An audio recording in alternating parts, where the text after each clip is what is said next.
Hello guys, nandito tayo ngayon sa Green 2 Residences at ipapakita ko sa inyo kung ano yung itsura na ngayon. Later on, may magche-check akong client dito sa Tower 2 kasi for viewing na yung unit niya.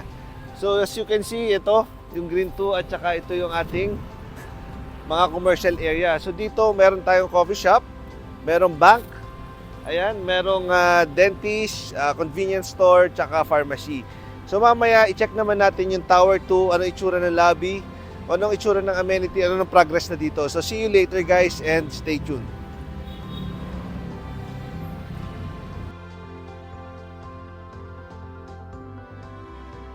Hello, so nandito tayo ngayon sa lobby ng Tower 2 dito sa Green 2 pa rin sa Dasmariñas, Cavite.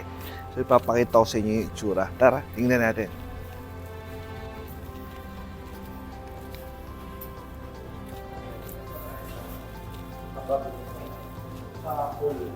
Yan. So ito yung ating lobby. As you can see, very spacious. Yun naman yung elevator natin. Tapos ito yung ating reception area. So that's it guys. So guys, nandito tayo ngayon sa lap pool ng Green 2 Residences. So as you can see, open na siya. So dito naman sa kabila, ito naman yung kiddie pool natin. So hindi pa siya open, pero as you can see, almost ready na siya. So pwede na rin niyang gamitin eventually. Ayan, hello guys, nandito tayo ngayon sa gym ng Green 2 Residences.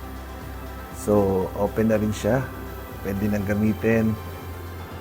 So dun sa mga clients ko, excited na ba kayong ma-turn over yung unit nyo? Andito naman tayo sa study area ng Green 2 Residences.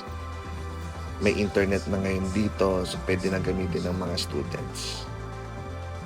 Ayan, sinilip na natin yung unit ng client natin. Ito yung actual unit niya guys. Ito rin yung marireceive nyo. Na-assist siya ni Sir Carl. Ayan. Ayan. Hello guys, kasama ko ngayon yung isa kong client, si Miss AC San Juan. So bali, nag-viewing lang siya dito ng actual unit niya. So ma'am, kamusta yung viewing mo doon sa unit mo? How did you feel? Ano yung na-feel mo nung nakita mo? Excited. Excited? Oo, kasi first investment ko siya, if ever. So, yun. Nice. At saka, ano ba yung purpose mo? Bakit ka kumuha dito sa Green 2 Residences ng unit? So, for now, kasi parang rent to own siya, di ba? So, para instead na magre-rent ako na hindi naman mapapa sa akin din. So, for personal use for now. Pero hopefully, in the long run, for investment talaga. Yes. Kasi alam niyo ba dito sa Green 2 Residences at sa lahat ng project ng SMDC, lifetime ownership. So yan. Bale, yung payment terms naman, affordable naman ba sa'yo? Magkano ba yung binabayad mo monthly? Yes, so okay naman siya. Nasa almost 8K per month. Yung naging monthly mo? Oo. Ayan. So, may masasabi ka ba sa mga viewers natin regarding sa pag-purchase mo or Ano bang masasabi ko? Ayun, so kung may budget naman kayo or kung meron kayong savings, ganyan. So, for me personally, mas magandang mas maaga mai-invest nyo na siya para, para, ayun nga, parang in the long run nga, meron tayong may return siya. yan. So, thank you Miss AC, no?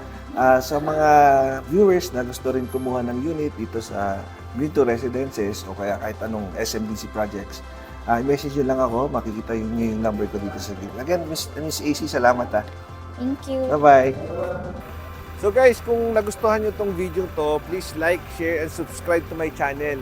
So, that's it guys. Ito na pala yung pinaka-latest info natin regarding Green 2 Residences. Again, this is Raymond Ian Pascual, your International Property Specialist ng SMDC. And see you on my next project.